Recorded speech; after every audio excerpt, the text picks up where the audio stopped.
dari Allah Subhanahu wa taala. Banyak manusia-manusia, orang-orang yang sudah menikah lama tidak dikaruniai anak. Banyak orang yang selalu berdoa tiap malam minta anak, cuma belum diberi anak. Kita berisi anak, syukuri di situ. Nah, hadirin rahimakumullah. Nah, Abu Lahab yang pernah satu kali gembira dalam hidupnya ketika mendengar Nabi lahir. Di saat itu setiap hari Senin Abu Lahab yang dilahirkan Islam dalam keadaan memeluk agama Islam, gembira luar biasa hadir di majlis ini, di majlis Maulid Nabi SAW. Maka insya Allah curahan rahmat karunia dari Allah akan selalu tercucur kepada kita semuanya. Tapi tidak cukup dengan amin, mesti kita beramal, mesti kita meniru apa yang dilakukan oleh Nabi SAW.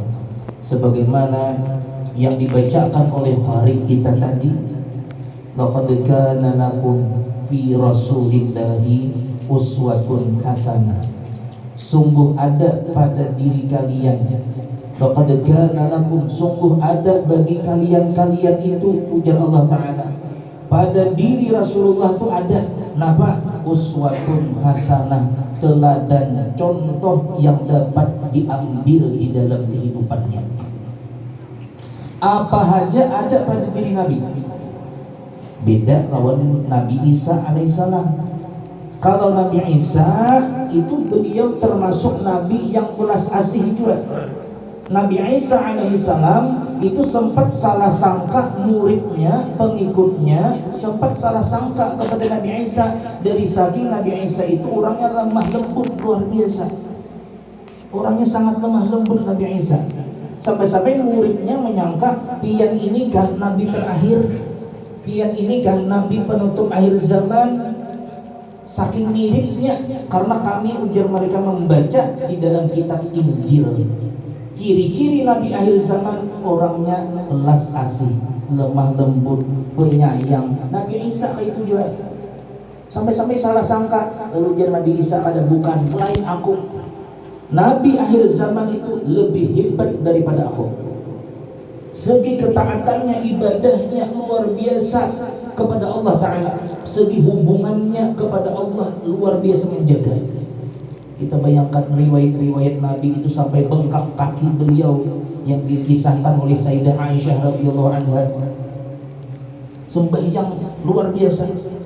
Ketika para sahabat Ibnu Abbas datang kepada Sayyidah Aisyah, wahai Ummul Mukminin, bagaimana sembahyang malamnya Rasulullah itu? Ujar Sayyidah Aisyah, sembahyang malamnya Rasulullah luar biasa, sungguh tak bisa dikata. Sampai suatu saat Nabi SAW sembahyang tahajud malam itu di tempat lain, pas kebetulan di masjid. Lalu pas berjalan-jalan, ujar Ibnu Abbas, aku hendak mengumpati Nabi nih menahajud. 4 rakaat pertama baca surah Al-Baqarah 100 ayat sudah. Dikira rukuk, sekalinya terus tuntung sampai habis 286 ayat itu. Tuntung surah Baqarah 3 juzan lebih sedikit, 2 juz lebih, masuk 3 juz sudah, juz 3 masuknya. Dikira tuntung Al-Baqarah itu rukuk Nabi, sekalinya sambung pulang Ali Imran 200 ayat. Dikira tuntung Ali Imran 200 ayat rukuk, sekalinya sambung pulang surah An-Nisa. Tuntung An-Nisa hanya rukuk, malam esoknya hampir 4. Kepanjangan rakaat pertama, hanya rakaat pertama itu Nabi sembahyang malamnya. Ibadahnya luar biasa, ujar Nabi Isa. Oleh sebab itulah Nabi SAW itu disifatkan oleh Nabi Isa, dikabarkan ya'ti min ba'dismuhu Ahmad, namanya Ahmad. Orang yang nomor 1 menjaga hubungannya kepada Allah Subhanahu wa Ta'ala, luar biasa orangnya. Bukan aku ya Nabi, ujar Nabi Isa alaihissalam. Nah, Nabi Isa dan Nabi kita Nabi Muhammad itu 600 tahun bedanya. Jaraknya hanya Nabi Muhammad muncul. Dan Nabi akhir zaman itu, ujar Nabi Isa, sangat luar biasanya lagi. Beliau itu pemimpin segalanya. Ajarannya mencakup seluruh kehidupan, kurun-kurun demi kurun, masa demi masa. Kalau kitab Taurat, ingen situ aja, kisah Nabi Musa aja di zaman Nabi Musa aja. Kitab Injil di zaman Nabi Isa. Makanya sekarang kalau hendak mencari asli kitab Taurat macam apa kan di depan. Nah, sedangkan Quran itu berlaku sampai akhir zaman, itu luar biasa. Nah, hadirin jamaah rahimakumullah. Nah, kembali kepada tadi. Nah, yang mana kita memperingati Nabi SAW kegembiraan dengan dalam kegembiraan, tapi bukan hanya gembira di saat ini, kita bukakan lagi, kita juruskan lagi kegembiraan kita itu untuk meneladani Nabi SAW, uswatun hasanah itu. Karena ustaz jadi seorang ayah, cari Nabi. Kayak apa Nabi itu jadi seorang ayah, bagaimana? Bagaimana Rasulullah itu sebagai kakek, bagaimana? Ada contohnya pada diri Nabi. Orang hendak kawin, orang kawin nih, ada contohnya di Nabi SAW. Kalau Nabi Isa kada kawin, jadi kada kawang, dia udah contoh benar Nabi situ. Hadirin rahimakumullah. Laqad kana lakum fi Rasulillahi uswatun hasanah. Sungguh ada bagi kalian itu pada diri Nabi sallallahu alaihi wasallam teladan yang baik. Bagi siapa? Liman kana yarjullah. Orang yang mampu menjadikan Nabi sallallahu alaihi wasallam itu teladan yang baik bagi orang yang mengharap keridhaan Allah, mengharap rahmat Allah. Liman kana yarjullah, bagi orang yang mengharap keridhaan Allah Ta'ala dan kebahagiaan hari akhir. Wa dzakarallaha katsira, dan dia orang yang banyak menyebut Allah dalam berzikir kepada Allah Subhanahu wa Ta'ala. Itulah orang-orang yang mampu mencontoh Nabi sallallahu alaihi wasallam. Hadirin rahimakumullah. Di bab manakah yang dapat kita contoh Nabi sallallahu alaihi wasallam? Allah Subhanahu wa taala memfirmankan dalam surah Al-Baqarah ayat 155. Dalam kehidupan kita contoh Nabi sallallahu alaihi wasallam. Di dalam kehidupan kita pasti ada ujian. وَلَنَبْلُوَنَّكُمْ بِشَيْءٍ مِّنَ الْخَوْفِ وَالْجُوعِ وَنَقْصٍ مِّنَ الْأَمْوَالِ وَالْأَنفُسِ وَالثَّمَرَاتِ وَبَشِّرِ الصَّابِرِينَ.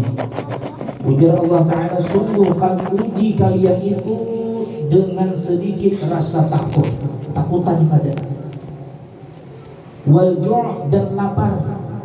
Ini namanya belum makan tadi turun ujian lapar tuh. Menurun 2 kali sudah makan. Tabung kalamnya rahasia. Mani tanang-tanang aja. Belum datang di sana ada sepupuk di penampitan, makan 2. Pas kalau masjid makan 2. Makanya sini kalau tambah lagi ini tambah sedikit kisahnya. Mahimongi sidin gitu. Nah, tambah lagi di sini kedemot lagi parut. Nah, kalau kita belum makan mulai rumah lapar, berarti ujian tak? Nah, ujian takut, ujian lapar. Wa naqsim minal amwal, diuji dengan berkurang harta, bisa kebakaran, kamalingan, kehilangan, perampokan, kebanjiran dan lain sebagainya. Itu ujian. Wal anfus, dan berkurangnya diri. Berkurang diri ini dapat diartikan adanya kematian, adanya sakit. Asalnya kami berlima, bedang sanak berenam, bedang sanak bersepuluh, bedang sanak wah ini berdua aja lagi. Nah itu ujian. Dahulu aku mata hawas saja melihat tulisan, melihat aja, wah ini berkurang sudah, ujian. Dahulu manyahan benih tahan aja 5 balik tuh, wah ini sebalik gen sakit pinggang, ujian. Berkurang diri, sakit itu berkurang diri. Nah itu semua ujian. Wa naqsim minal amwali wal anfus was samarat, dan berkurangnya biji-bijian. berkurangnya hasil panen, berkurangnya buah-buahan. Rambutan di muka rumah itu jangan ada berbuah tahun ini, tahun tadi lambat. Nah, itu ujian dia. Bagaimana kita bisa semua itu dapat sabar? Ingat Nabi Sallallahu Alaihi Wasallam, Nabi uswatun hasanah. Karena ketika sudah bisa meneladani Nabi Sallallahu Alaihi Wasallam, di sana Allah Taala wa basyiris sabirin, dan beri kabar gembira kepada orang-orang yang sabar. Nah, kita tuh merasa takutan di mana berjalan malam takutan. Nah, bulik ke sana, di sana aja kuburan, merasa takutan juga.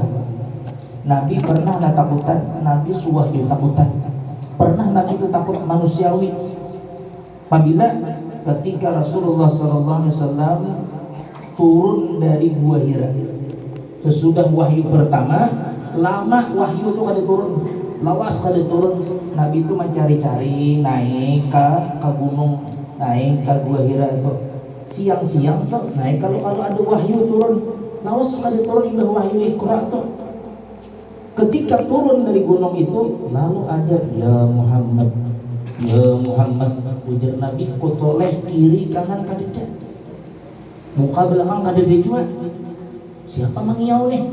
Memanggil, itihi ke atas, langsung refleks memburinjing belawak, melihat makhluk yang kada pernah dilihat Nabi, gena duduk mulai langit betisnya dari betis sampai ke bumi. Halarnya bersayap minal masyriq ilal maghrib, sayapnya banyak. Ternyata itu dari Jibril dengan rupa aslinya. Kalau di Gua Hira Iqra itu tuh menyerupa laki-laki nang wahyu Iqra itu. Nah, ini Jibril mendatangi Nabi dengan rupa asli beliau. Akhirnya Nabi memburinjing takutan. Lalu Nabi berpaling bulik ke rumah. Ya, itu orang takutan di jalan bulik ke rumah.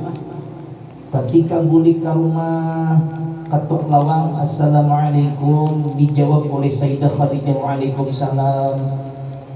Nah, dibuka lawang, disambut oleh Sayyidah Khadijah, diberikan senyuman. Melihat wajah Sayyidah Khadijah, hilang masalah separuh hilang masalah melihat wajah bini aja bulik ke rumah. Jadi kalau kita bulik ke rumah melihat bini,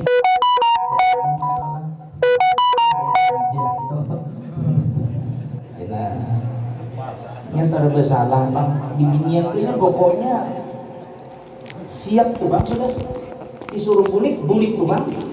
Nya kada tahu keadaan kita gawian kayak apa, di kantor kayak apa, di perjalanan kayak apa, kepanasan, kehujanan, kamirisan, kada tahu bininya tuh, kada tahu. Kalau lambat bulik, hara ada pacang bisa reki apa nih jalan berbulik dia. Pacang bermamai itu nih jalan bini-bini ini. Nah, jadi lelaki itu bulir-buliknya. Kada bulik dicari, bulik disariki. Jadi jangan akan bibinian lain itu.